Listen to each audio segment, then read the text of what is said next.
not much. It's what I expected. I don't know what I expected.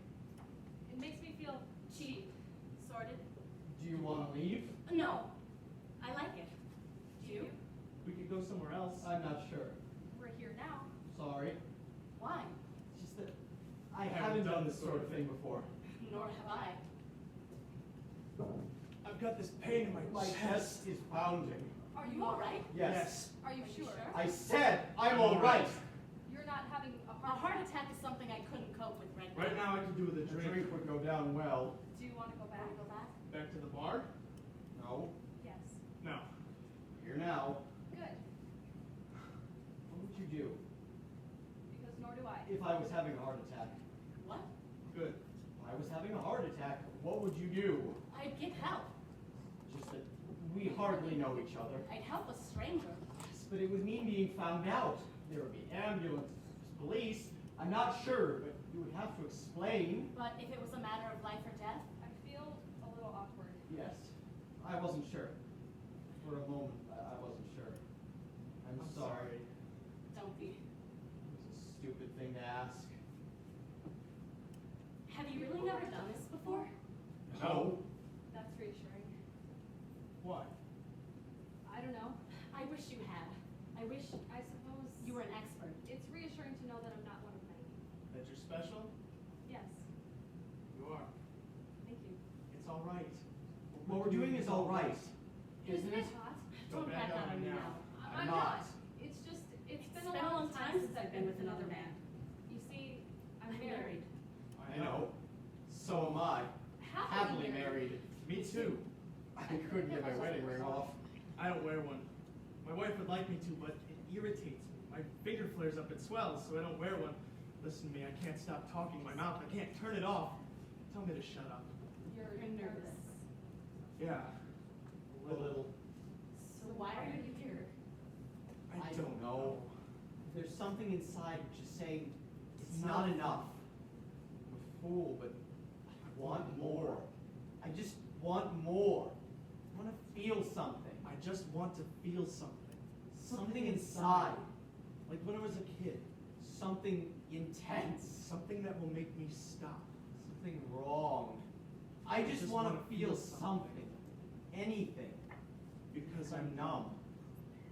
Why are you here? I don't know. Because you asked me? I didn't ask you, you asked me. But you said yes. So... But why were you in that bar? Because I was hoping that someone like you would come along and try to pick me up. I don't know. Because I was hoping that someone like you would come along and try to pick me up. The funny thing is, I had no intention of accepting. Isn't that funny? It's just, I wanted to know if I was still attractive. If a man, a stranger, found me attractive. I find you attractive. Thank you. Do you? My husband, It's funny how a woman starts to doubt it. my husband hasn't told me that for a long time. Do you need to be told? Yes, I do. Once in a while, I need to be told. I'm telling you, I think you're attractive. Thank you. Tell me about your wife. Who? Your wife. Why? Why? Is she happy? Me? With life? Yes. Maybe. I don't know. What do you want to know? I want to know something about the woman I'm hurting. Let's get something clear. You're not hurting her. I am. Then I want to know something about the woman you're hurting. What's her name? Jane, Sonia. Nice name. I'm sorry, sorry. Jane. don't. What? Talk as if she was here. Sorry. What's she like? She's attractive, Strong. fragile. She depends on me. I depend on her. It drives me mad. Her strength. Fragility. And yet, It's what attracts me. isn't that strange? Stupid. Idiotic. Whatever. What about him? Who? Your husband. Oh, his name is Leon. Pete. He's no one Someone special. But I love him. Ordinary to look at, but looks looks never never mattered mattered much to me. Thanks. I didn't mean you weren't handsome. Am Give I? me a break. Handsome? I spend a lot of time looking after my husband's ego. Yes. If you're going to be my lover, at least for tonight, then maybe you can look after your own. I'm not asking you to do anything that you don't want to give. It's just that she never tells me. Well, I'm telling you, you're handsome. I don't know what I want to give. I don't know what I can give, all right? Anyway, why are we talking about them? You tell me. Maybe we feel guilty. Maybe we're trying to justify our... Betrayal? Yeah. Do you think your wife would ever do something like this? No. Absolutely. Definitely not. Are you sure?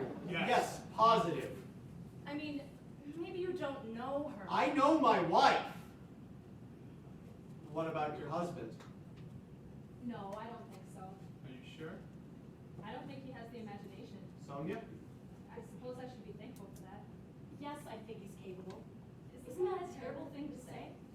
I'm here because I'm I'm attracted. attracted to you. You know, maybe it's no more complex than that. No, it's complex. Believe me, it's complex. You're right. You know, the problem with us is that we talk too much. I guess That's because we're good at it. Are we? Are we? I don't want to talk. For once, I I don't don't wanna want to talk. talk. I just want to Hold you, feel you, touch you. lie with you. I I just want wanna feel the embrace of another man. Woman. What's What's wrong? Nothing. Did I say something wrong? No. Have I frightened you? Just kiss me. Just Kiss me.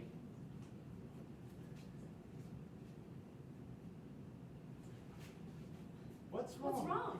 Nothing. Pete? I liked it. Then why did you move away? Because I I liked it. Wait, Why? My head is racing. just don't go. I shouldn't I have shouldn't come have come back. back. Just don't go. Then what do you want? I don't know. I wouldn't be here if I knew. I want you. It's just that I'm nervous. It's so hot. I'm I'm sweating. Of all the men I could have chosen to betray my husband with, I choose the one who's nervous. This is not going to be my night.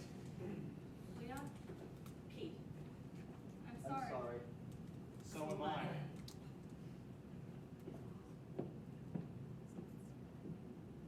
I don't want to go.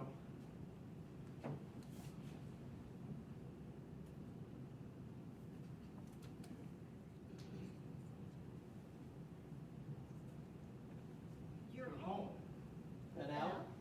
I'm so tired. Where? I went for a stroll drink along the beach. in some bar. There's so many people out tonight. Have you seen the streets? The traffic. It's a nightmare. It's so hot. I went for a stroll too, just there, get some air. I stopped off and had a drink as well, just something to wet my mouth. That's That's not not like like you. What? What? To go for a drink? Stroll? I called you When? earlier Earlier tonight. There was no answer. I thought you I were must have stayed back at work. I did. I thought as Awesome. much. So I called you at work. Did you? But they said you were gone. I probably left by then. That's what they said. It's So hot. I thought I might sleep alone. You know You know, how I I talk. toss and turn when it's so hot. Do you? Of course I do. You know that I toss and You know turn. I toss and turn. You look You tired. Is there something Is there wrong? something wrong? I can't stand this. What? The tension. What What tension? tension? I'm not I'm not tense. tense. I wasn't at work tonight. Oh, You don't have to explain. where were you? It's too hot to explain. There's something I want to tell you. Tonight, I nearly nearly betrayed you with another man, woman. I went to a bar. I don't know why. Yeah. Why? I'm lying. I know why.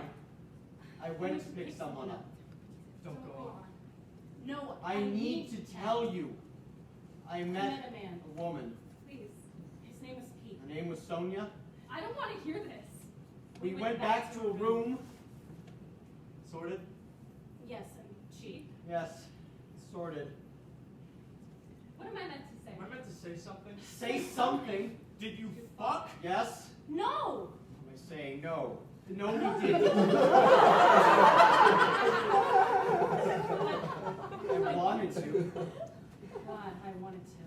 but I I didn't know how to be with another woman. I didn't know how to act. I felt like such a fool.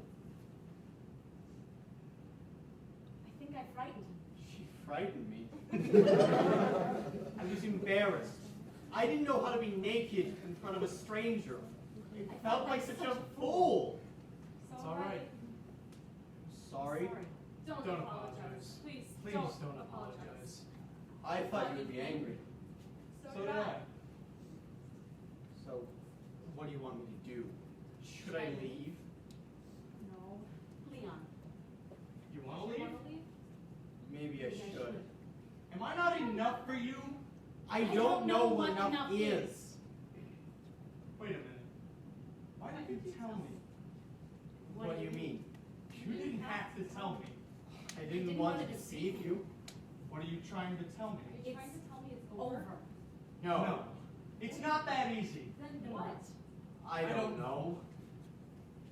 If you've gone through with this, If you slept slept with with this this man, woman, would you have told me then? Yes. I don't know. No. Why not? Because it would be over. It would be done. I would have got what I wanted, whatever that is. And it would be over. Then I could live with the deceit. But like this, it lingers. It lingers, and I can't say it won't happen again. what do you What do you want me to do? do? Just kiss me. Just Kiss me and forgive me. What's wrong? that smell. What smell? It smells like melting tar. Like the fumes from a gas station. Like the backyard of a restaurant. Like Like the the sweat sweat of another man. Woman. Bastard!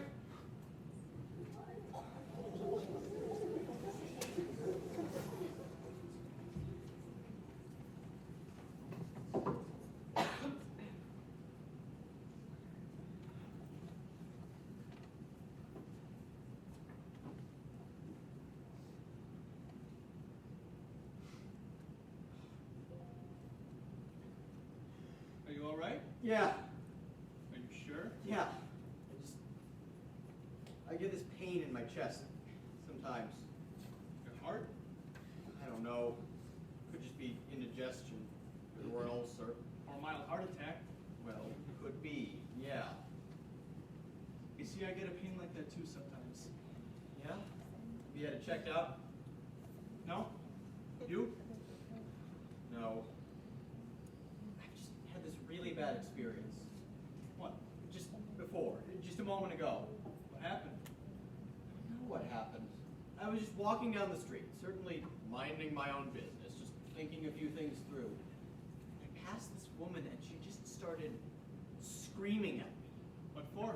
Christ, I don't know. She thought I'd said something to her or something. She just started screaming at me, saying I'd accosted her, calling for witnesses, threatening to press charges. She's awful. Was she mad or something? She didn't look mad. She was well dressed. She's, quite well to do. She just started screaming at me. Everybody was looking at me as though I'd done something wrong. Suddenly I was this villain. Somebody ran off to get the cops. And I thought, shit, how'd I get caught up in this? So I started to run, which just made it look like I was this total asshole who tried to hurt this woman or something. But I swear I didn't do anything to her. It's all right. Jesus, I didn't touch her. It's all right. You didn't touch her. Just relax. You're going to cause yourself another attack. Nothing like that's ever happened to me before. It's okay. I don't look for trouble. It's finished. Yeah. I'm all right now. I know. Shit. I'm sorry. I didn't mean to just come out with all that. I'm sorry. Are you all right now? Yeah. It's gone now. You sure? Yeah. Honestly. Well, if you need help, Thanks, but I'm fine. Come into your drink, please. I'm sorry. I'll leave you. Were you a good Samaritan or something? No, definitely not. I just thought you might be in trouble. Thanks, but I'm fine. I mean, Jesus, do I look like a good Samaritan or something? No. No. There you go. You look like a cop. A what? A cop. Are you? Well, yeah, I am, but I never thought I looked like one. It was just a guess. What is it, a haircut or something? It was just a feeling. I feel like a cop. I don't know. Yeah, you do. Shit. You know what's weird? What is? I've never had a conversation with a cop before. I mean, outside of them being, a policeman. You know what I mean? What? You've never spoken with a policeman before? Yeah, plenty of times. Plenty of times. Well, What for? on police business, traffic fines, or the ones my house was broken into. Oh, and one time my wife got caught. What? Really shouldn't tell you, I guess. Shoplifting? Yeah. How'd you know? Just a guess. Really? Don't be embarrassed. I'm not. Well, actually, I am. I mean, I was at the time. I mean, how would you feel if your wife was a shoplifter? I'd feel pretty bad. Exactly. So she's still doing it? What? No, absolutely not. It was a one-off thing. Mistake. Sure. Made a mistake. She got caught. It happens. End of story. Fine. I'm sorry, but you've got me worried. How did you know I was a cop? I told you. It was just a feeling. I didn't think I'd be right. It's not the haircut? Plenty of people have haircuts like that. Are you waiting for someone or something? No, I just thought I'd come have a drink. Ah, I don't usually drink alone. I've been known to. At home, taking refuge, you know how it is. Yeah, You married? just. Well, you understand. I don't understand anything about marriage. Nor do I. Haven't a clue. Truth is, I come home the other night and I go to kiss my wife.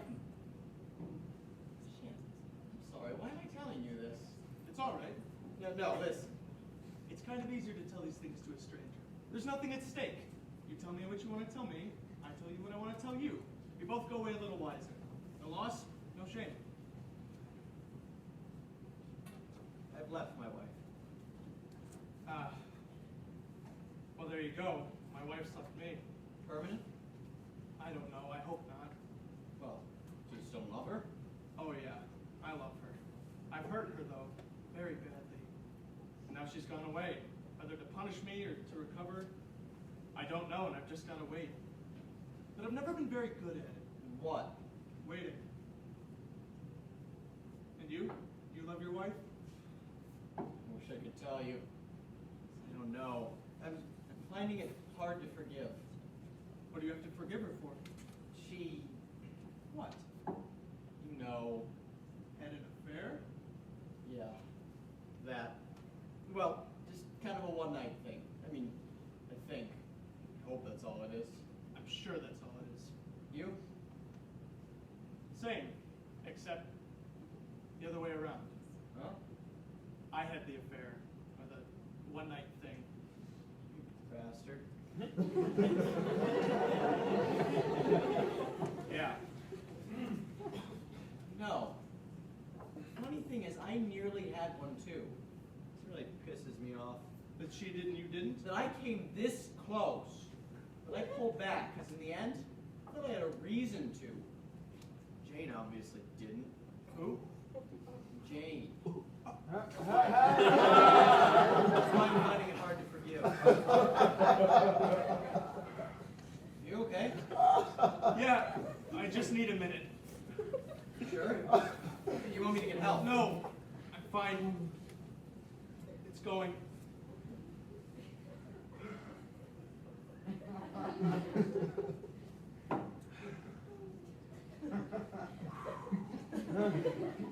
Fine.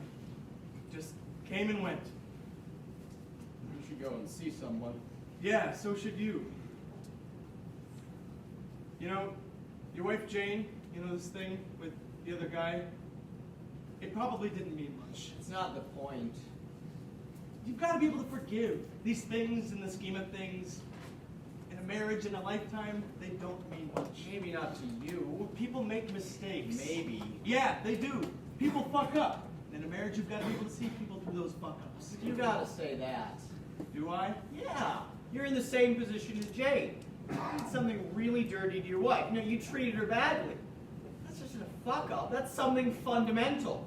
That's betrayal. I think you want forgiveness for that. But if I forgive you... You forgive me?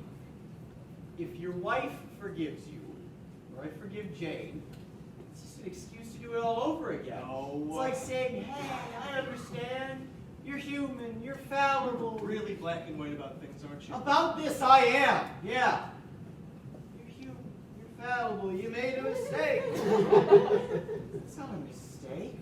At least not an honest one. That's calculated betrayal. It's one of the cruelest things you can do to someone. But you would have gotten it out of your system. And that's bullshit. That's utter bullshit. It's completely the opposite. You had a taste and it was easy. You might think you won't do it again, but next year, next month, hell, next week, the same things will come up between you and your wife. You'll think, oh, it worked then, why not again? Only this time, you won't do it just once. No. This time, you'll sleep with her more than once, and then it's a whole other situation. Then, there are expectations. You've gotten into something, and you won't get out of it without someone getting hurt. That's why I left. There are repercussions, and to forgive is to say those repercussions don't matter. But they do matter. To me, they matter. Yeah. But do you love your wife? I told you. No. No. Love's not like that. If you love someone, you know it. And if you don't, you know it. I mean, a lot of people kid themselves. A lot of people that love slip into a habit. But the truth's the truth, and everybody knows theirs. So, do you love your wife? Yeah. I love her. Then let me tell you this. Forgive her. And if you can't, get even. Get back on an equal par. Go out tonight, tomorrow night, some night. Find someone. Sleep with them. Feel the comfort of their body. Have some fun. Whatever. But get rid of your I've been hard done by kind of attitude. Go back to Jane and get on with your life.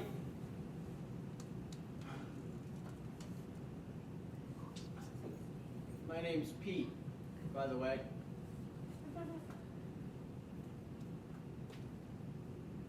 It's nice to meet you, Pete.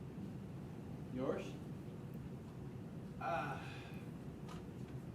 Harold. Harold. You don't look like a herald.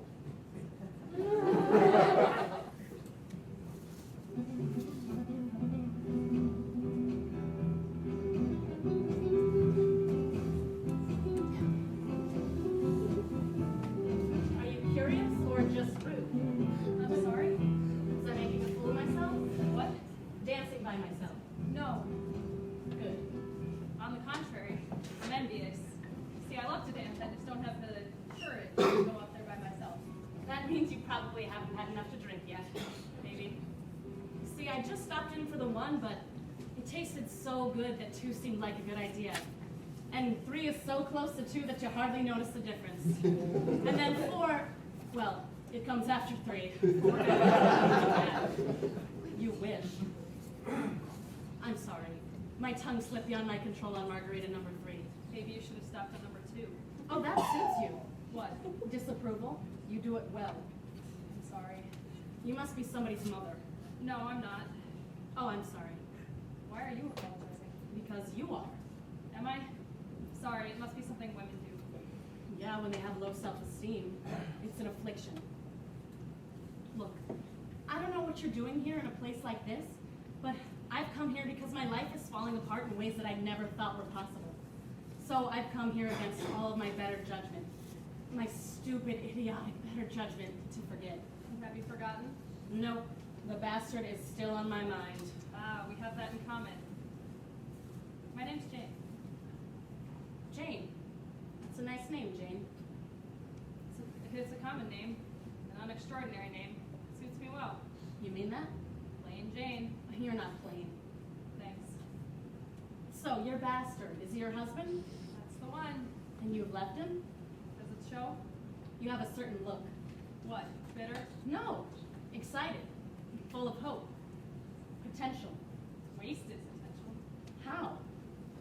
I had plans. As a younger woman, I had great plans. Oh, what, now life's over? You've just left your husband. Life is just about to begin. He left me. Oh, it's better to be the one who leaves. Your family and friends start to hate you, and it's strangely liberating. I would have left him, but my husband's a gentleman, always doing the right thing. I never got the chance. My husband never does the right thing. But he tends to move a little slow. I tend to be a little bit quicker than him. Have you left him? Yeah, For good? for now. Look at me. What do you see? A woman. A woman of middle age? Yes. A woman of some accomplishment. A woman at the height of her powers. Not her beauty. She was once more beautiful. I was once more beautiful. But I began to age. But I feel all right about that. I like the lines around my eyes. And I like the shape of my stomach. I'm not sure if he does, though. I have 2 degrees. I have a wonderful job. I have my own money. I have 2 children. You have everything. I don't have a husband who wants me. Does that cancel out all the rest? No, I want it all. But you have children, I have children. and you left them. No, I left my husband. So who's looking after them? He's looking after them. And they're looking after themselves. They're not babies. I couldn't do that. Do you have children? No, Then how do you know? I'm sorry, it's none of my business. But you don't approve. It's not my place to approve or disapprove. But you just can't help yourself. Well, I suppose if I was in the situation, then I would have asked him to leave. I would have stayed. But I'm the one who needed a time. I'm the one who needed a distance from him and from them. I can't understand that. That's because you don't have children. To you, there's still something desired, unknown, and precious. They're not precious to you? I love them, but precious? I have 2 teenage boys.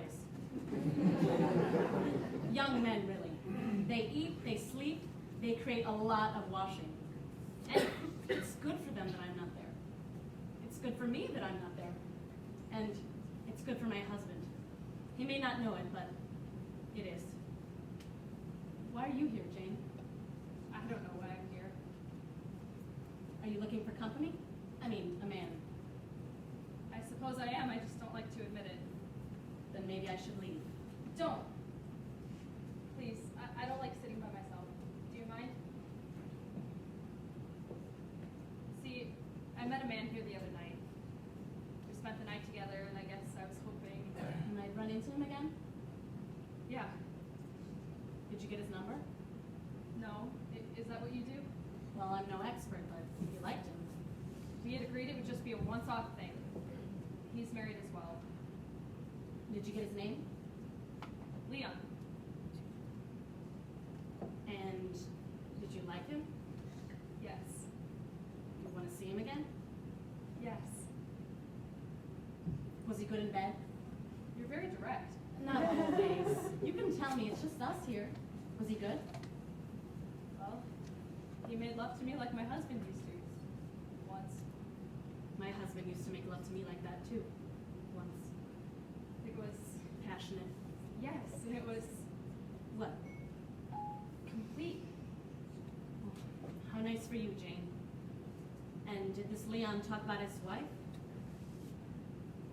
Yes, he did. And he's not happy? I don't know. He's still in love with her. That's why we agreed it would just be a one-night thing. But you came back just for a second go. I don't know why I came back. It's funny. He talked about how he couldn't imagine life without her, and I spend most of my time thinking about what life would be like without my husband. Well, is he that bad? No, he's fine. It's me. I'm the miserable one. You see, I'm middle-aged too. But I don't have any children, or a good job, don't make my own money, and I don't like the lines around my eyes or the shape of my stomach, and I'm scared. So what of? Change? I'm sorry. What's wrong? Nothing. You're crying. It's just the cigarette smoke. But you're crying. Yeah, I'm crying. Why? Because I'm Sonia, Leon's wife. I know. Jane. Don't say anything. It's best, don't you think?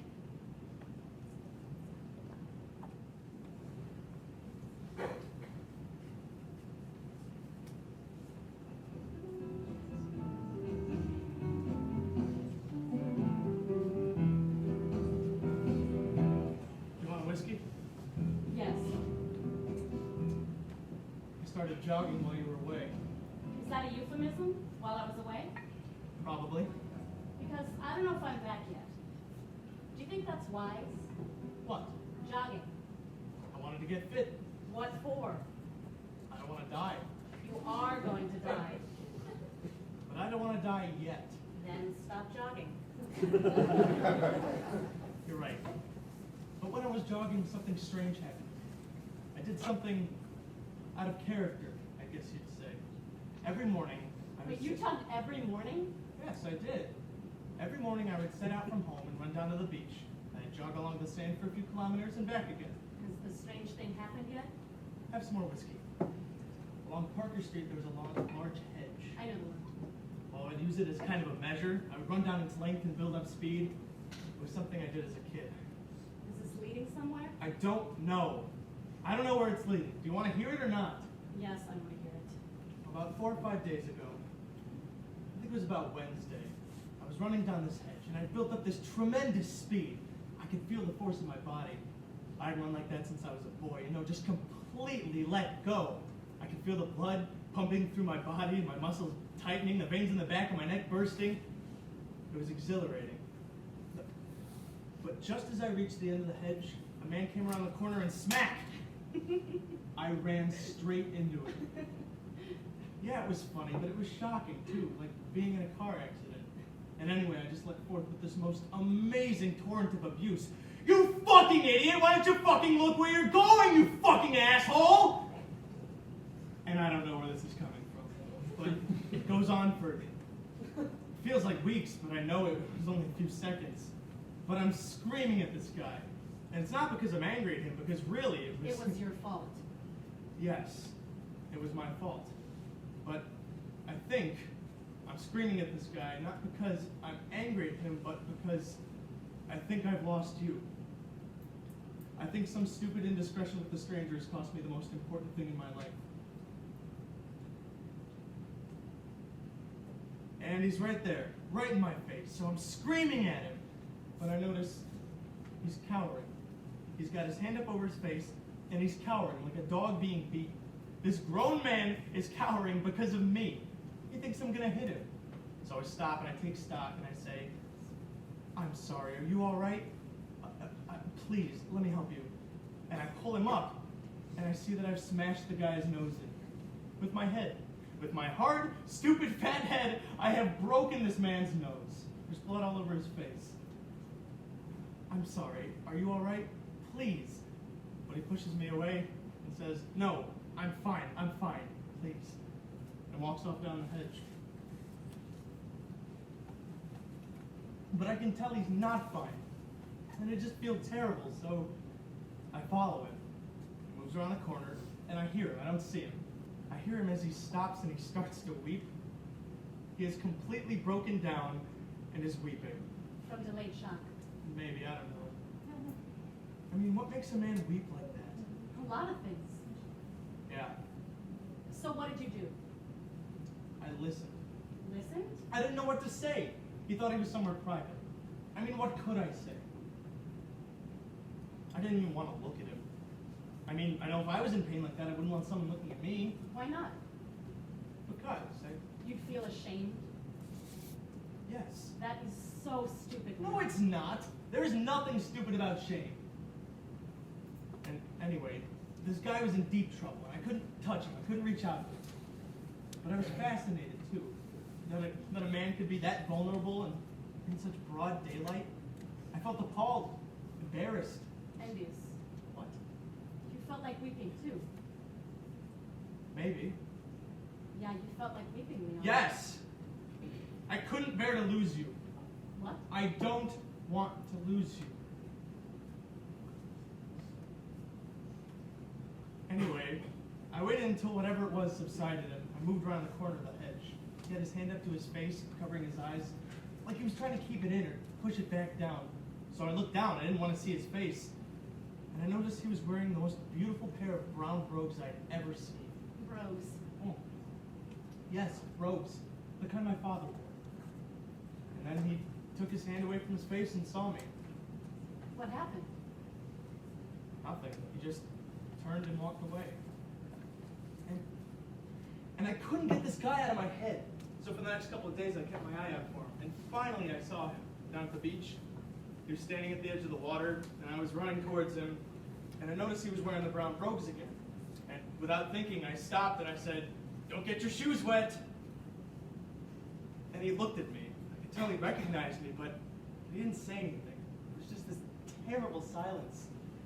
So neither of us knew how to broach what had happened the other day. We just stood there and looked out over the surface of the water.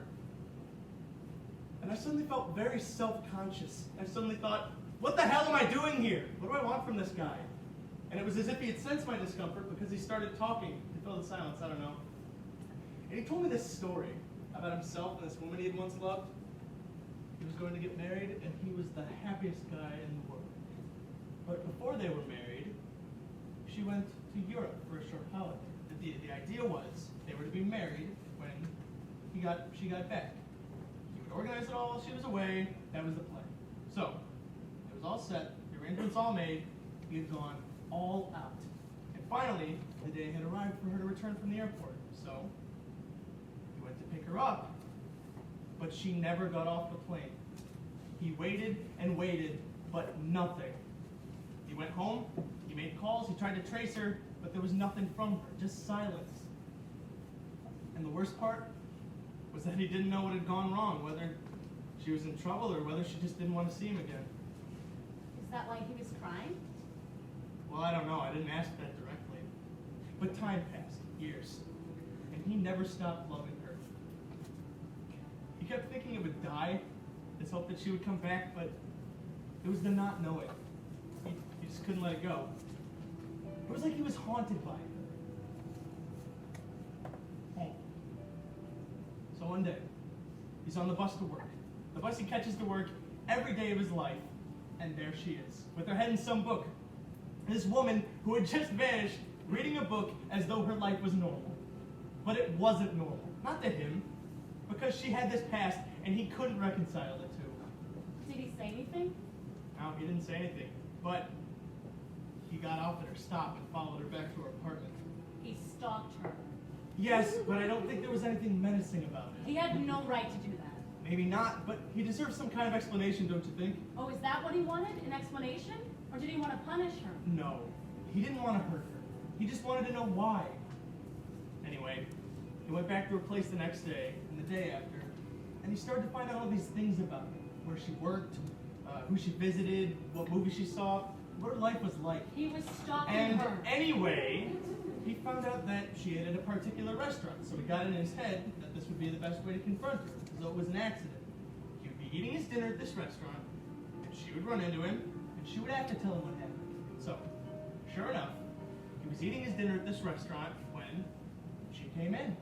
And Well, she started to approach his table, and he was halfway between wiping the food from his mouth and standing up to meet her when she walked straight past him.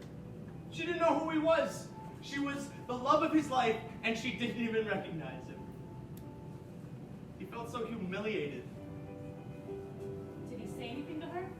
No, he didn't say anything. He looked around and saw the woman at another table with some other man, some stranger to him, and he got out of there as quickly as he could. What did you say to him? What could I say? I think I said, that's a very sad story, but now that he'd seen her and seen that she was alive and well, maybe he could let her go. But he didn't say anything. He just, looked out over the surface of the water.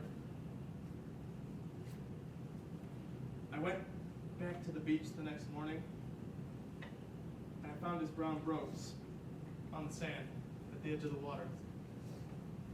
Where was he? I don't know. He drowned himself? Maybe. There's been no report of a missing person, and there's been no body found, but I haven't seen him again. I've been going to the beach every morning just to look for him, but he's just vanished. And I just can't seem to get the thought of him out of my head. And the shoes? Leon, what did you do with the shoes? I took them.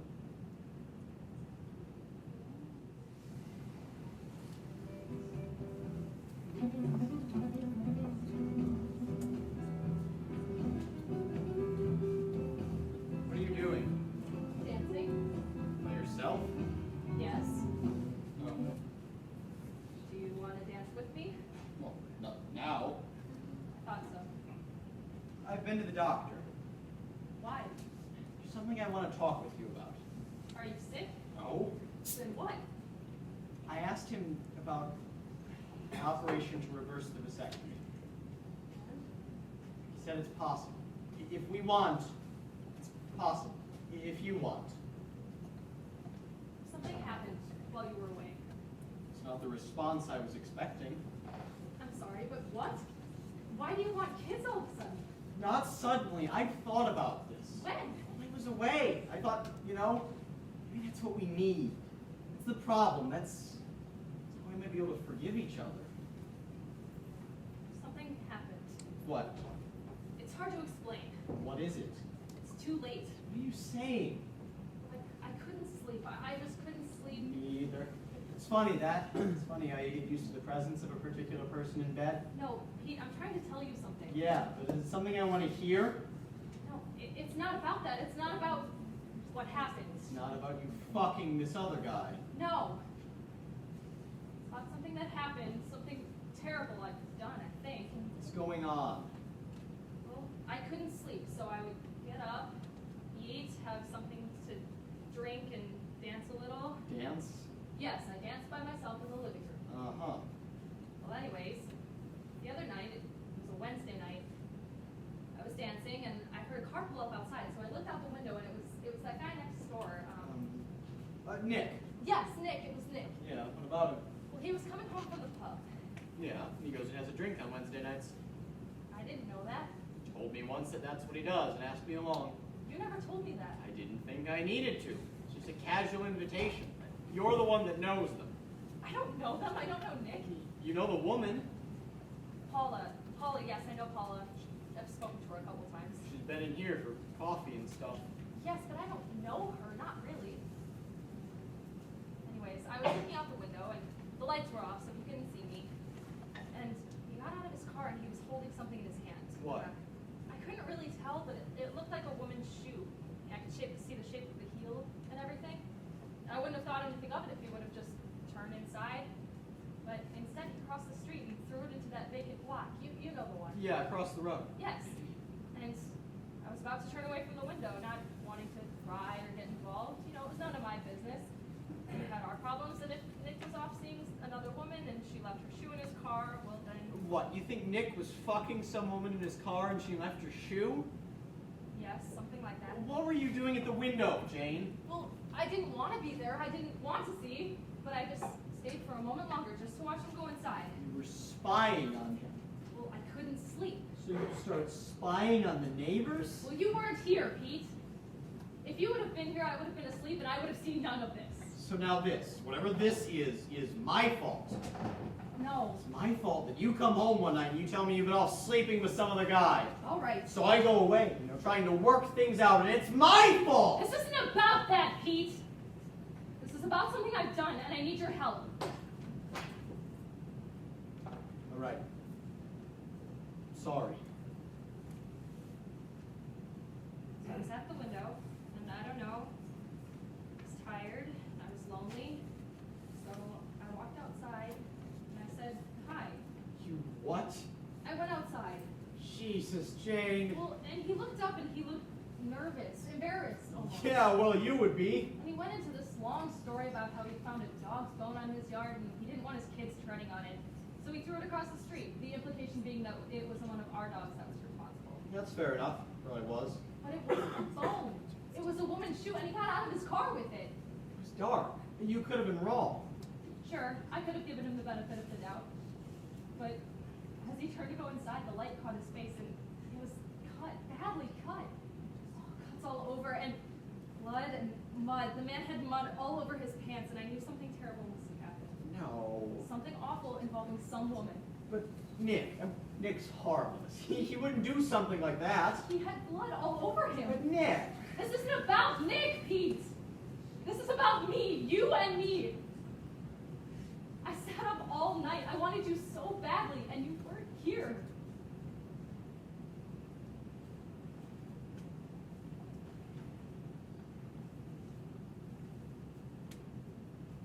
So in the morning, I watched Paula get up and go to work. And I knew he was in the house alone, and I remember that she told me once when she was in here that he'd been in a bad way, drinking more than usual. Because he lost his job. Yes, he was depressed. So he started drinking more, coming home from the pub drunk, and one night he'd gotten violent with her. What, hit her? Pushed. I think she said pushed. But yes, violent. And you know she's pregnant. No, I didn't know that. About 4 months. She doesn't look pregnant. Well, you don't until later. It's 3 kids. I know. In a 2-bedroom house. Well, anyways. They'll probably have to add on or something. Anyways. I just needed you here that day, Pete. I wish you would have been here. I needed time. But I wish you were here. Yeah. Well, about midday, I was listening to the news, and there was a story about a woman who'd gone missing in a bushland near here. I heard it. They haven't found her. Well, you know they found her car along the side of the river road. The one that's not well lit because no one takes it. Some people take it when they've had a few. Cops don't patrol it. Yes, like Nick. Nick takes it. So? So, later that afternoon, I saw Nick leave, and I went over and had a look at that vacant block. You shouldn't have done that. Well, I found the shoe. It was black, patent leather, expensive. Did you touch it? No, I waited till the news that night.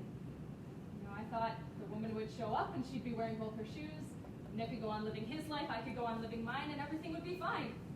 But on the news that night, the woman was still missing. All they could find was the car along the side of the road. And then there was the interview with the husband, press conference. Yeah, I saw it. So you saw how distressed he looked? Yeah, well, you would be. Well, I felt for him, Pete. The shock of his wife just disappearing like that. He was appealing to the public for information, and I had that information. So did you call the police? Well, not straight away. Why not? Well, I thought you might come home. I waited till the morning. I saw Paula get up and go to work, and then I phoned. The police came over and they questioned me about the shoes and the cuts and the violence. What, the pushing? Yes, I thought I should tell them that. It was something they should know. God, I don't know if he heard or saw or was aware of what was going on. I just don't know. But the police asked me to show them where the shoe was, and I told them that I couldn't. I was scared that he would see me. So they went over by themselves, and they found the shoe. About a half an hour later, there was a knock at the door, and I think it's the police, so I open it, and it's him. Who? Nick. He came here. Yes. And he was holding one of his kids in his arm, the youngest one. The little girl. Yes. She had a fever, so they kept her home from daycare. And he was explaining, Yeah? well, I couldn't really understand. My head was racing. Yeah? So he was explaining something about how there had been some trouble, and he had to go out for a while. Paula was at work, they couldn't locate her, so would I mind looking after the child until Paula got home? Did he know that it was you who called the police? He couldn't have known. He would have brought the child to me if he knew. So? So I looked after her. Oh, and the poor thing, Pete, she coughed and she cried, and I didn't know what to do. I should have known, but I just didn't. So I was watching her, and about midnight, I hear a knock at the door, and it's her, Who? Paula. And I invite her in, and she just starts weeping, absolutely weeping. Oh, did you tell her? What was I going to tell her, Pete? I had your sick child in my spare bedroom and you crying in my kitchen. Your husband's a murderer, and I think you should leave my house because I'm the one who phoned the police, and I think there's a conflict of interest here. Well, did she say something? I mean, was it him? She thinks he's innocent. She know.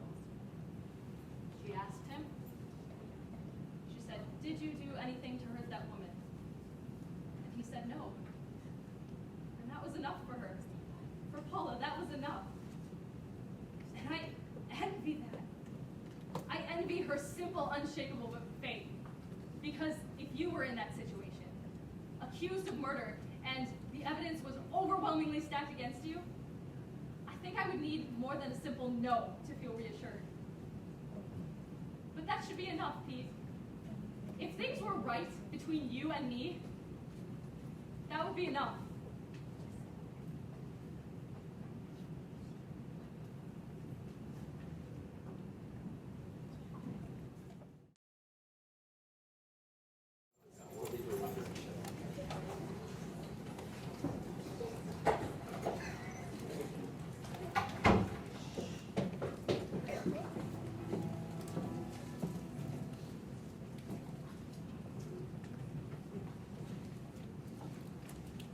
You telephoned John Knox and Valerie Summers. If you care to leave your name, the time of your call, and a number at which we can contact you, then one of us will return your call as soon as possible. John? It's Valerie. I wish you'd let me do the message. You sound so, I don't know, distant. Listen, my car's broken down and I left my bag at work with the road service numbers. Don't say anything. It's been one of those days. I'm in a phone box somewhere. There aren't any phone books. I can't believe this is happening to me. I just want to come home. Where are you, John? Why aren't you there? Listen, it's 11:15. I'll call back in 15 minutes. Dear Sarah, I'm a little nervous, I hope this letter finds you well, a little upset. and that you don't mind me writing to you like this after I saw somebody from my past. such a long time. This guy I once knew, this guy I once lived with for maybe a year, maybe a little longer, I can't really remember. I was looking through an old suitcase recently You see, it never meant much to me. It was a relationship, one among many. when I found some things which belonged to you. And I don't do well in relationships. But you know that, that's why I've come to see you. Clothes, shoes, books, and a pile of letters you'd sent me when you were away in Europe. It was in a restaurant. Do you remember? I walked in and I saw him sitting at a table by himself. Do you remember those letters, Sarah? At first it didn't click, it was just a familiar face. Do you remember me, Sarah? A face you know you've had some connection to, My first thought was to throw them away. that you just can't place. No sense in opening old wounds, I know he recognized me. but I'm not that strong. I could see it in his face. And And maybe I'd like to open old wounds. it was as though he was standing up to greet me. So I read them, But I didn't say anything. one after the other. I just walked straight past. Each word, each paragraph, each page, read and reread. Each moment, each thought, each emotion that we shared, lived and relived. I saw him leave the restaurant. And Sarah, it was only then I just want to know that I remembered. what happened. His name is Neil. I just want to know Neil Toohey. why you never came back. And once he had asked me to marry him. John, it's 11:30 and I don't know what to do. I don't know whether I should start walking or wait until you get home. There hasn't been a single car on this road since I got here. I'm on the back road. I know I should have stayed on the highway, but I thought this might be quicker. It's just been a terrible day. It's quiet out here, John. The road's not well lit. I think I should stay here. I think I should wait until you get home. Don't come and look for me until I talk to you. I need to speak with you, John. And I said yes. Sarah, But not because I wanted to, but because he wanted me to. I still miss you. And then I got these letters with these things that were once mine, things that didn't matter to me anymore. Things from the past that he had kept all this time. Does that surprise you? He says I wrote to him when I was in Europe. Well, I don't remember that. There could have been letters sent and things said. I was away. I was feeling lonely, so I could have written to him. But I don't remember making any promises. Why did you write those letters, Sarah? I don't know. When I reread them, they reminded me of something I had forgotten. I think I hurt this guy. Your letters reminded me of what it felt like to be loved, and I guess, Sarah, I held on to that. But I can't believe he didn't move on. I mean, we're big people now. We get hurt and we move on. Because I've never been loved like that since. Not in the way that you loved me. At least I do. And although it's been years since we were together, I still hold on to that. I mean, does this guy think that I haven't been hurt? In every crowded room, the first thing I do is search the faces looking for you. Every time I walk down the street or walk along the beach or sit in traffic on my way to work, I search the faces looking for you. And at night, I rehearse the things I will say, and the conversation always reaches the same point where I say, But I don't know anymore. come back. And you say, I don't know what's right anymore. yes. I don't know what to feel anymore. I want to be free of it, Sarah. So I'm getting these letters from this guy. I want to be free of that conversation. He was telling me about my life, So I just want to know. and his version is just so different from mine. And I just want to know. Now, after all these years, he wants to know why. I mean, I could write and tell him Why? I could write and say, I'm sorry, but I never loved you. That's just something I wanted to believe in. I was 23 years old. Your talk of love and marriage didn't mean anything to me. I mean, that's why I went to Europe, to get away from you, to end it. Didn't you understand that? Maybe I should have told him all that when I left, but really, do you think he would have believed me? Even if I could, even if I had the words, the understanding to know what was happening, do you think he would have believed me? Anyway, it takes courage to be cruel, and I don't have that. You know, I think the problem with this guy is that he's lazy. He's just too lazy to move on. Either that or he just likes pain. I mean, what I want to know is, what I really want to know is, does he still have the right to love me? Don't I have a say in that? John, for God's sake, where are you?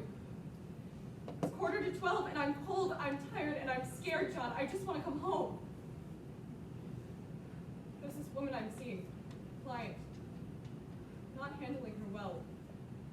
She's confused and in a lot of pain, but you know what, John? I just don't care. I don't care about this woman. From the moment she came into my office, I thought, I don't like you. I don't want you here, and I don't care about the pain you're in. I've got this song in my head going round and round. It's happening to me, John. Do you know it? I know the tune, but I just can't place the words. My name is Nick Robson. It just keeps going round and round in my head. It's happening to me, John. I live at 41 Castle Street, and I'm presently unemployed. It's happening to us. It was Wednesday evening, and I went into Taylor's Ridge to have a drink. We don't talk anymore. When did this happen? I remember such deep conversations with you. I used to work in there, and I'd always have a drink on Wednesday nights. It was my way of ending the week. I'm scared, John. Please come home. I'd catch up with my friends, we'd have a drink, maybe something to eat at the bar, and then we'd go home. I lost my job, like a lot of us who live around here, and it's just something we keep up. Anyway, I stayed later than usual that night. I wasn't feeling too good. Trouble at home. My wife and I haven't been getting on well. Getting in each other's way a bit. I don't like being without work, and, well, I take it out on her, a little. So I stayed later than usual that night, because I wanted her to worry about me. Seeing Neil and his letters, it's brought up a lot of stuff. John, it's nearly midnight, and I don't have much change left. Stuff from the past. So I must have left about 11:45. What am I going to do when I run out of money? I'm scared that I'm just going to do it all again. That I'm just going to keep moving on. That whenever somebody starts to love me too much, I'm just going to keep moving on. Dear Sarah, John, Valerie, I get this dream all the time, every night. over and over. I'm standing on a beach at the foot of a steep cliff. The wind is cold and I don't have a coat. I'm walking along a track through thick bush. It's hot and I'm sweating. To my left, I can hear the sound of water running over rocks. The tide is coming in, and I'm afraid that if I don't move, I'll be trapped. I'm standing on the edge of a crystal clear pool of water. I can see the smooth rocks on the riverbed. I find the opening to a small path and start to walk down to the water. I'm walking along a track at the edge of a high cliff. Parts of the cliff face have fallen away, and the further I go, the more dangerous it becomes. I undress and Suddenly- dive into the water. It's freezing. My body shudders. The bush is thick and it cuts my legs and arms. I come to a place where the track has fallen away. Suddenly, I follow the path to a clearing at the edge of the water, and there, I break the surface of the water and gasp. I splash with my hands and do somersaults in the water. I feel like a I stand on the edge of the cliff and look down. boy. and I see a man swimming naked in the water. Suddenly, I see a woman standing at the foot of the cliff. I sense somebody watching me. I watch him for a moment. Although he's a grown man, he reminds me of I a look up and see a woman standing at the top of a cliff looking down at me. child. There's a man standing in a clearing on the other side of the water, watching me. For a moment, I think I know her, but I just can't place her. I feel self-conscious, like I have intruded on something private, have been caught doing something wrong. I turn to go, but I can't find the opening to the path. I step back from the edge of the cliff, but as I do, I dislodge some rocks. I try to move out of the way, but my feet are stuck in the I sand. start to swim back to my clothes, but the riverbank seems much further than it was, and I can't find my way out. then I slip. The ground beneath me starts to give way. I try to hold on to something, but Rocks start falling all around me. Then- there's nothing to hold on to. I'm falling. The water is deep now, no longer clear but dark.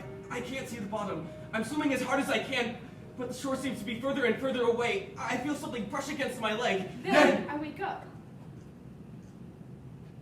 John, I think I can see lights in the distance. It was late, about midnight, and I was driving along the river road. Yes, John, it's a car.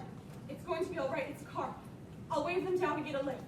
I was in a hurry to get home because I was late. I'll come home, John, and we'll talk. Talk all through the night, just like we used to. When I saw I have to go, John. It's coming. a woman I love you. standing by a phone box, waving me down, I pull over, though I don't really want to. I want to get home because I'm late, and my wife will be worried. But there's this woman standing by a phone box, and it's late. Late for her to be alone on a road by herself. So I pull over, and she opens the door and says, My car is broken down. and I can see she's upset and a little frightened. So I say, I'll drive you back to your car. But she says, No, could you take me home? It's late and my husband will be waiting for me. or something like that. Turns out she lives in one of the houses on the river. You know, there's a strip of houses down there, and she and her husband, Work in the city and what did she call it? commute. They commute between there and the city where they work. So I say, all right, I'll drive you home. But I don't want to. I want to get home because my wife will be wondering where I am. She probably would have phoned the hotel already and found out that I left a while ago. So she'll be worried, thinking I've had an accident or something. But what can I do? It's late and this woman's in trouble. So she gets in and says, Thank you. we've been driving for around 10 minutes. And the woman hasn't said much, except I appreciate this, really I do. when I turn off the main road onto Buller's Track, which everyone around here knows is the shortcut down to the river houses. You don't have to go through town that way. It cuts at least 10 minutes off the journey. Everyone who lives around here knows that, except her.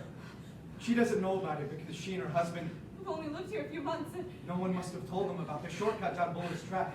So she looks at me, and before I can say, this is the short way, she's opened the door and jumped out. So I pull over. I get out of the car, and I yell, wait! I can't see her, but I can hear her running through the bush. So I run after her. It's dark, so I can't see. I trip, and that's how I got these cuts on my face. I fell while chasing her, and some sticks or rocks or something cut my face. But I can still hear her running. She must be getting cut to shreds. So I'm yelling at her, stop! I'm yelling, stop! This is the short way. I don't want to hurt you! And then I can't hear her running anymore. But I can hear her moving. She's quite close. I can't see her, but I know she's there because I can hear her breathing. And her breathing, it sounds like she's crying. Like she's terrified. I know she's scared. I understand that. It's late, and I'm a stranger to her, and I just turned off onto a road that she doesn't know. So I understand. The woman is afraid. So I say, listen, this is the short way. I don't want to hurt you. Trust me. And it's quiet for a moment, like she's trying to decide. And I hear it. I can't. Followed by the crashing through the bush. She's running again.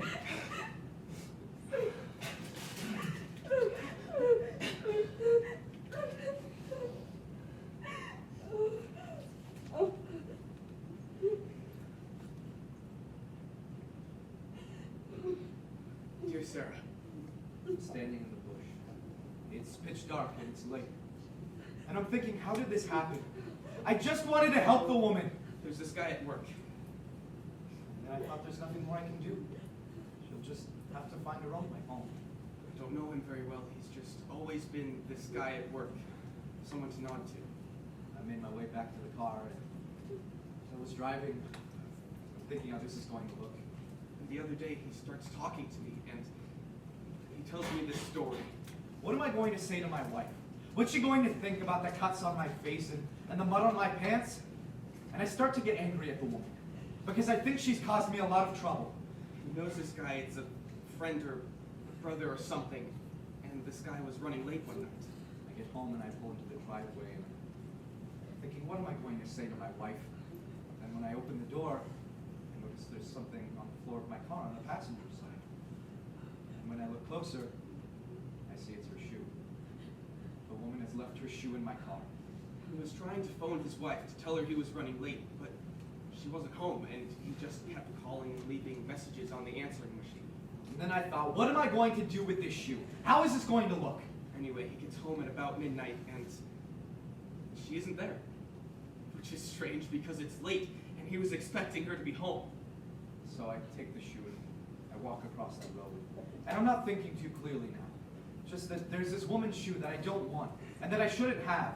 So I'm walking across the road with this shoe to where there's this vacant block. You know, it's just a block of scrub backing onto the forest. And I throw that shoe as far as I can into that scrub, because I don't want it. And I know that it could lead to a lot of trouble for me, so I just want to get rid of it. When I turn around, I see my neighbor standing at her window, in her dressing gown looking at me. And I think, shit. So this man plays the messages on his answering machine. How is this going to look? Me throwing a woman's shoe into the scrub? And he discovers all of these messages left on the phone from his wife. You know, it alternates. First there's his messages to her, then there's her messages to him. And it goes on like that, right through the tape. And then she decides to come out of her house. And what business she's got coming out of her house when it's so late, I don't know.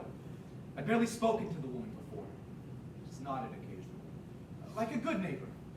But now, on this particular night, she decides to come out of her house, onto her porch, in her dressing gown, and she's looking at me as though she expects an explanation. And I'm thinking, I don't owe her a thing. But she's looking at me suspiciously. And I remember that my face is cut to pieces. I think it must look strange to her. So I just laugh and think she probably didn't see. Turns out his wife has broken down in her car somewhere and has been ringing to get him to come and get her. I mean, she saw me throw something, but she probably didn't see what it was. So I just say I found a dog's bone on my lawn. And I know they've got a dog, so I tell her, could you please keep the bones off my lawn? My kids tread on them. And she says, yes, I will, I'm sorry. And goes back inside. He gets to the last message, and he realizes that he's only just missed her because the last call came at about midnight. So I go inside, and I'm trying to work out what I'm going to say to my wife. And for the life of me, I don't know what I'm going to tell her. And the message says that her car's coming, and she's going to wave it down to get help. And then she hangs up. The thing is, the wonderful thing is, she was asleep. So I don't have to explain anything. He doesn't know what to do. It's only just past midnight, so she's probably on her way home. So he just sits down and waits. But as I'm getting ready for bed, I'm also feeling disappointed. Because I wanted her to be worried about me. And she wasn't. And the thing is that his wife never came home. She just Never came home. She was just sleeping like a baby. I can't get that story. Out of my head, Sarah. I get into bed, and so I'm lying next to her, and thinking about all that has happened that night. I can't get that story out of my head. This woman that he loved just never came home. When I think about the woman, and how I left her out there, with only one shoe.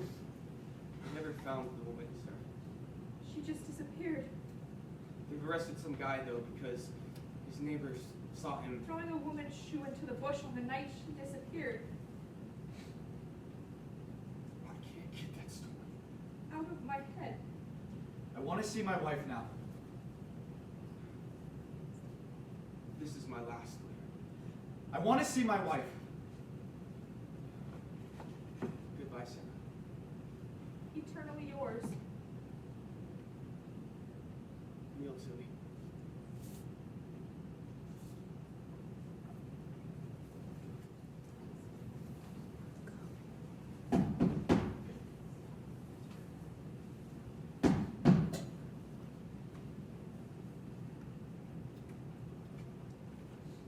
Mr. Summers?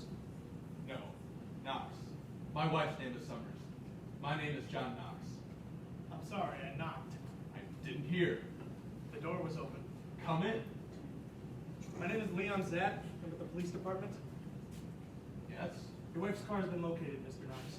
And? It was found at the side of the road, locked. There's a phone box about a half a kilometer back along the road. We're assuming that's where she made the calls from. Should I go out there? We've begun a search of the immediate area, but our initial feeling is that if she accepted a lift from a stranger, then she won't be there. Then where will she be? We'll get a clear picture in the morning. I don't want to just sit here. She might phone. She's not going to phone. Is there somebody you'd like to call? Somebody who could come over, maybe? No. A relative? No. A friend? I'm embarrassed to say it, but I don't have it. Why are you embarrassed? Because I feel that I should. Not everyone needs them. I think you reach an age and a position in life when you no longer have friends. You just have colleagues. I think that's what's happened to me. Could I ask you a few questions? I've already been through it all with your colleagues. I know, and I'm sorry to put you to any more trouble, but I need you to tell me exactly what happened tonight. Mr. Knox? John? I don't know how to respond to this. No. Can you tell me what happened tonight? I got home about midnight. I had to work late. What time did you leave the city? At about 11. So it's about an hour's drive? At that time of night, a bit less. Without the traffic. So you got home before midnight? No, it was about midnight. And you discovered your wife wasn't home? Yes. Her car wasn't in the drive, which was odd, because it was late. Then when I got out of my car, I could hear the phone ring. In the house? Yes. I got to the front door, but I fumbled with my keys. I mean, it was dark. I guess I was anxious. Normally, I'd be able to tell which key just by the feel, but tonight, I fumbled with them. By the time I picked them up, the phone had stopped ringing. And you got in? Yes. I got inside and checked the answering machine and discovered there were several messages from her. She'd been calling for about an hour. Her car had broken down. Anyway, in the last message, she said that she could see a car approaching and that she's going to try and wave it down. So I waited. The trip shouldn't have lasted more than 15 minutes. After 20, I thought about going out there, but I didn't want to miss her. And that's when you called the police? Eventually. At about 1? I don't know. I wasn't keeping track of the time by then. You get home at 12. You hear the messages. You wait 20 minutes, 30 at the most. That's 12:30. I wanted to be sure Of what? that she was in trouble. I didn't want to cause a fuss. What do you mean? I thought the police would assume there'd been a domestic of some sort. I wanted to be sure before involving them. Well, I hope you don't mind me saying, but I think that was an error of judgment. Frankly, Mr. Zacht. Detective Sergeant Zacht. Frankly, I do mind. Her car was found along the back road. Yes. Does she usually take this way to get home? No. Never. Nobody does. They say it's a shortcut, but it's not well lit. There's no service station. There's nothing. I can't think of why she'd leave the highway. Did you speak to your wife during the day? No. Was she all right when she left for work this morning? Yes. She wasn't upset about anything? She was fine. She was in a bit of a rush. She had a busy day. She had several appointments. She had a client she was worried about seeing. Why? I don't know. Valerie never talks about her clients. What, ever? It's unprofessional. Between a husband and wife? Yes. I tell my wife everything. Everything? Eventually. That's correct. Why, you don't? No. So, she never talks about her work? Only in a very general sense. She seemed anxious this morning, so I asked her if she was all right. And she just said she had a client she was worried about seeing. Except, Yes. there's a client she talks about on the phone. I assume it's the same woman. Could we listen to those messages? They're very personal. In what sense? In the sense that they are private. She talks about things between her and me. Your marriage? Yes. So, she talks about your marriage in these messages she's left? Do you need to be told everything more than once? Yeah, most of the time. Is everything all right in your marriage? Yes, it's fine. Absolutely fine. How's yours? Up and down lately.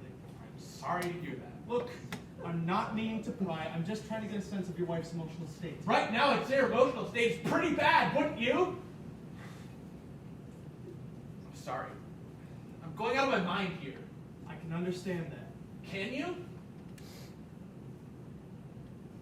No. I don't have a clue what you're going through, but I can only imagine that. What? What can you imagine? If your wife was in trouble and didn't come home late one night, she got into a car with some stranger, a man. Let's assume she got into his car and didn't come home late one night. What can you imagine? Right now, I'd be pretty close to going mad. Yes. Yes. My marriage isn't without its difficulties, but on the whole, we are very happy.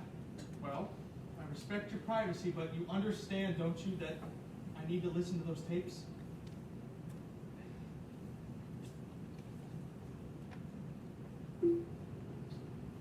John, it's Valerie. I wish you'd let me do the message. You sound so, I don't know, distant. Listen, my car is broken down and I left my bag at work with the road service numbers. Don't say anything. It's been one of those days. I'm in a phone box somewhere. There are no phone books. I can't believe this is happening to me. I just want to go home. Where are you, John? Why aren't you there? Listen, it's 11:15. I'll ring back in 15 minutes.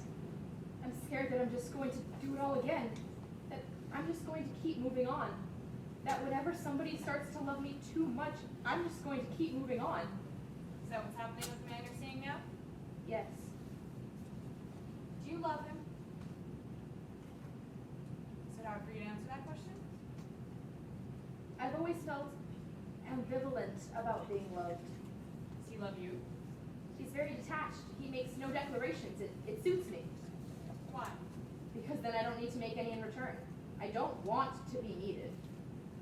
You never use his name. He wouldn't want me to. Not even a first name?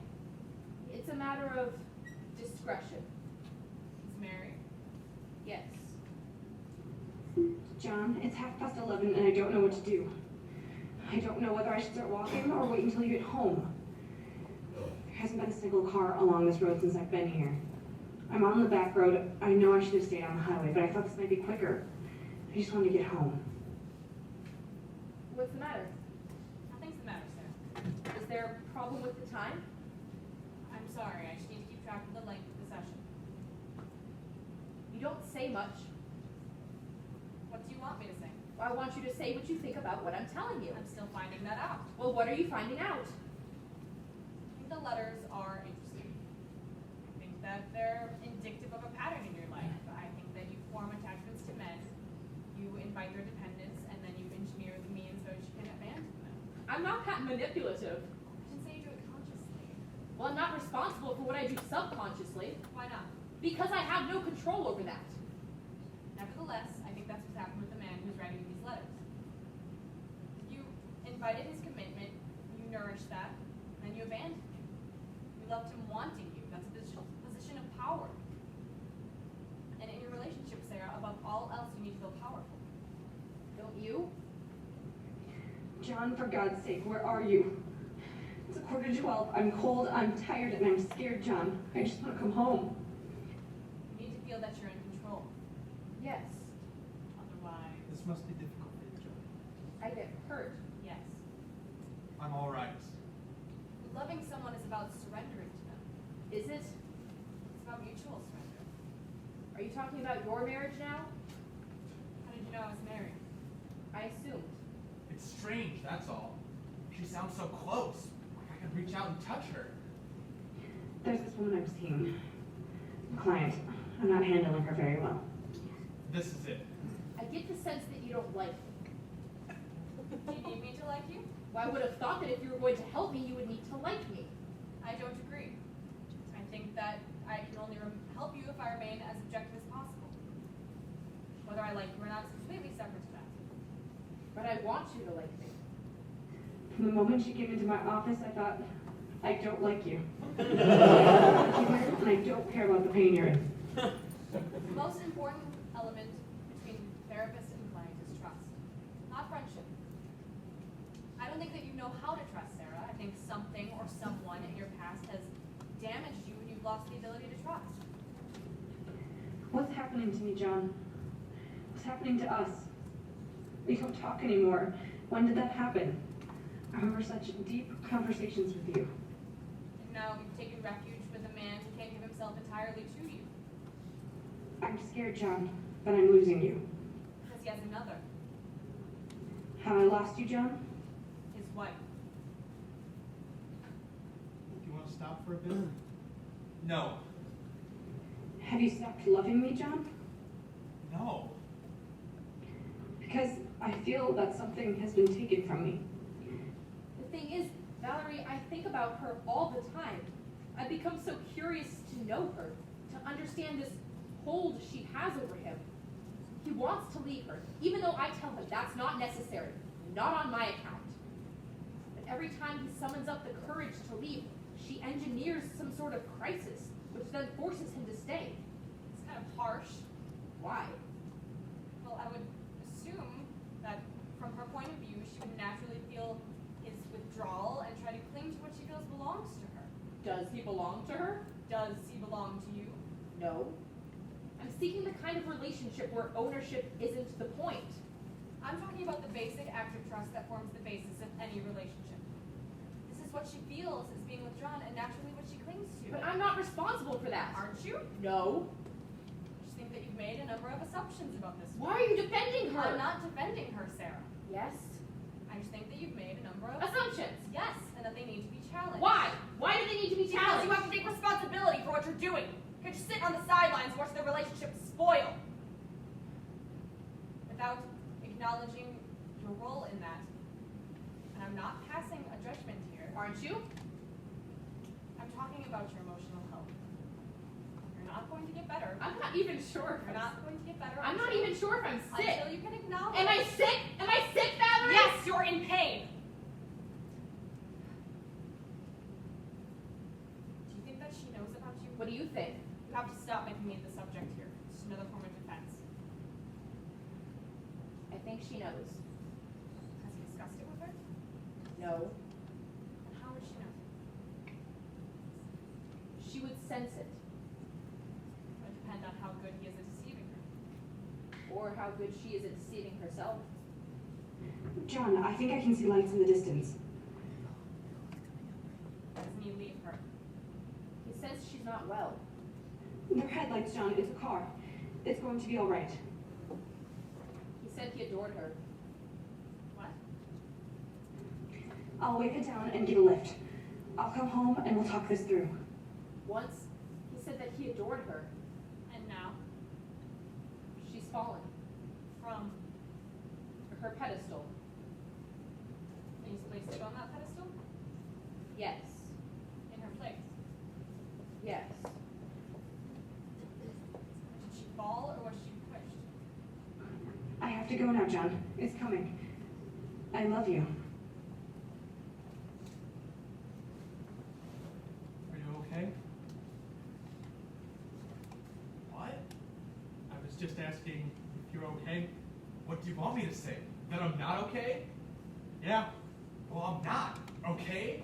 My wife has a pathological fear of strangers, of men in particular, of men she's unfamiliar with. So, why would she get into a car with a man she didn't know? Maybe she didn't. Maybe she knew it, or maybe it was a woman. We were at dinner at a restaurant the other night. We had just finished the meal. I was paying the bill. Valerie had gone outside to wait for me. Did you say something? Did you say something to me? The waiter was taking some time to process the account. You said something to me. Did you hear this man say something to me? He said something to me. I was getting anxious. It was as if I could feel something was wrong. I heard it. Some stupid little comment. Something just felt wrong. I heard it. I want witnesses. That's assault. I'm not putting up with it. That's assault. When I got outside, I could see a crowd had gathered in the footpath. You picked the wrong woman. Immediately, I looked for Valerie. This man said something to me. This man thought he could humiliate me. This man thought he had the right, but I'm telling you, no. He has no right. She's standing there at the center of the crowd, just yelling at this man. I want your name. And I don't know.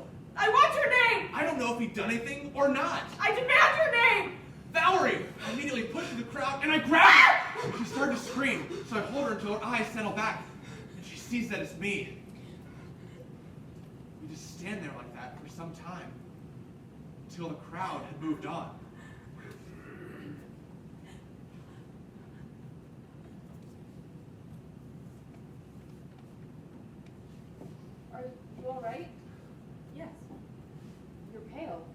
wife's a clinical therapist, isn't she? Yes. Is that a problem? No. Your tone, you sound cynical. Sometimes I think my wife influences her clients. In what way? She thinks most people have suffered the way she has. How has she suffered? She was abused as a child. Her father. Why doesn't he leave her, Sarah? Why doesn't she leave him? So you get used to it, don't you? Come to accept it? Wait a second. You think your wife leads her client to the conclusion that they've been sexually abused? No, she's not that unethical. Then what are you saying? I think she genuinely believes that most people have been sexually abused. At least those who manifest psychological problems in adulthood. And it's a lot like UFOs, isn't it? If you believe in them long enough, soon you'll start seeing them everywhere. Maybe she's right. I refuse to believe that. I see a lot of it in my work. Well, you would. You're a cop. It doesn't mean it's an epidemic. I don't know, John. People are capable of inflicting the most unbelievable pain onto others, onto children especially. Sometimes I think it is like an epidemic, this abuse. It's out of control. Do you think your line of work distorts your view of humanity? Perhaps, but I like to think there are things in my life that balance it. Such as? My marriage, my children, friends, my football team. Forgive me. What? Forgive me, but I just don't understand your lack of compassion for your wife. You just don't understand the form it takes. That's all. I get this dream every night, all the time, over and over. I'm standing on a beach at the foot of a steep cliff. The wind is cold and I don't have a coat. The tide is coming in, and I'm afraid that if I don't move, I'll be trapped. Suddenly, I sense somebody watching me. I look up and see a woman standing at the top of a cliff looking down at me. For a moment, I think I know her, but I just can't place her. I feel self-conscious, like I've been caught doing something wrong. Tide starts to lap at my feet. I try to move out of the way, but my feet are stuck in the sand. I look up. Rocks start falling all around me. Then I wake up. Who is it, Sarah? The woman at the top of the cliff? Is it his wife? No, Valerie. What happened to my wife is tragic and unforgivable. But she is not its only victim. It's you. It has shaped her entire view of relationships between men and women. She sees all men as dangerous and capable of betrayal. Including you?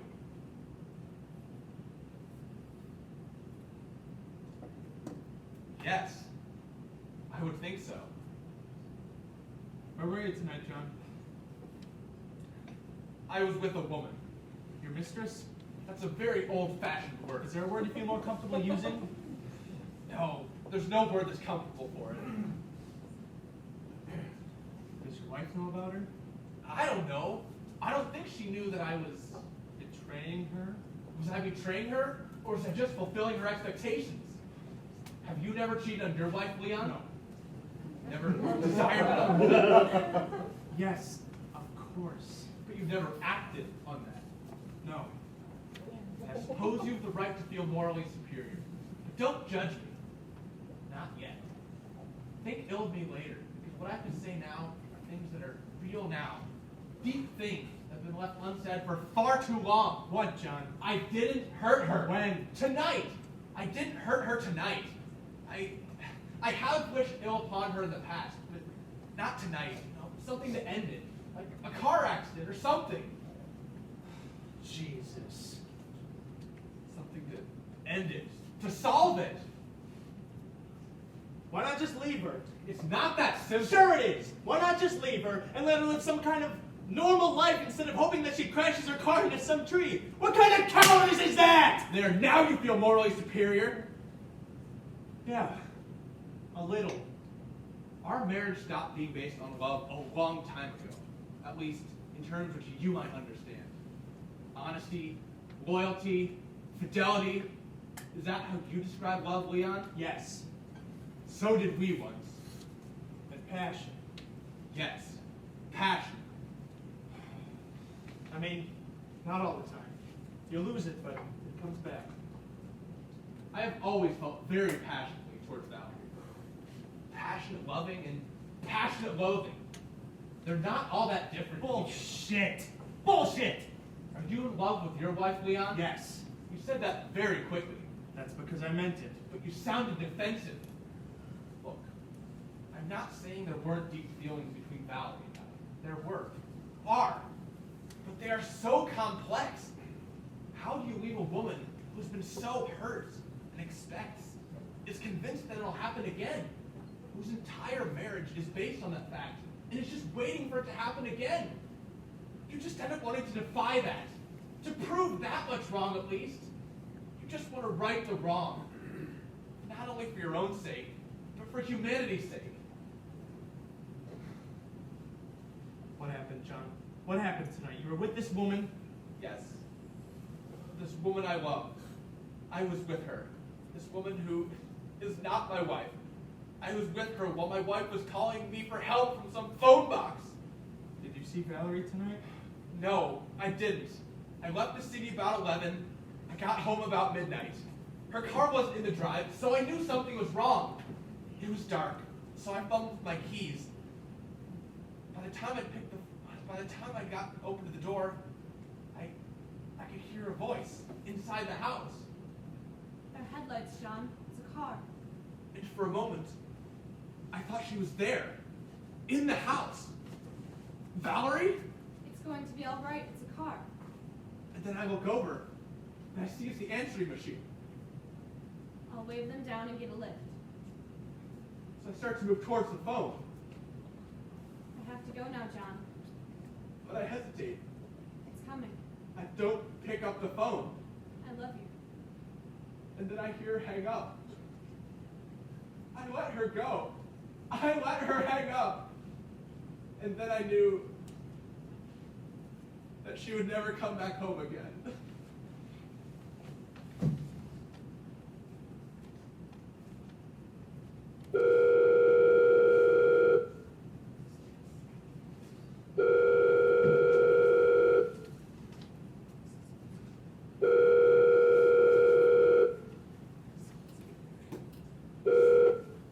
You've called Sarah Phelan. Leave a message if you want me to get back to you. Sarah, it's John. Have you gone away? You don't return my calls. Listen, I'm in trouble. I need you, Sarah. Something terrible's happened, and I need you. Please, Sarah, please pick up the phone.